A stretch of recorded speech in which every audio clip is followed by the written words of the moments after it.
So this week parsha is Shoftim, and this is also the week that we start the month of Elul.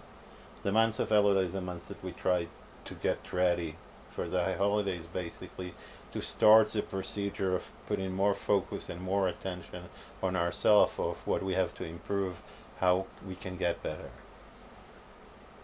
The parsha of Shoftim start with verses that are very relevant to these days, at least in Israel, since we're in an election atmosphere and we're waiting for the coming election that will take place in about 2 months' time. And it starts that way. שופטים ושוטרים תיתן לך בכל שעריך אשר אדוני אלוהיך נותן לך לשבטיך ושפטו את העם משפט צדק. לא תטה משפט, לא תכיר פנים ולא תיקח שוחד, כי השוחד יעבר עיני חכמים ויסלף דברי צדיקים. So the parsha start with the need to appoint judges and police, basically to make sure we have a government and we have a juridical authority, and we also have the people that will implement the policy, the police officers. And then he tells us that you shouldn't divert the sentence and you shouldn't take any bribery, because once you take bribery, it makes the just to do something wrong and the sages to be blind. And usually we read it as a very direct outcome. When a person takes bribery, he doesn't judge according to what's right and wrong, but basically he says the money he got makes him lean toward one opinion. And the verse emphasizes that even though you know that the person that is giving you money is right, it's not true. The money changes your perspective. You lean toward his direction. I want to offer a little bit different reading.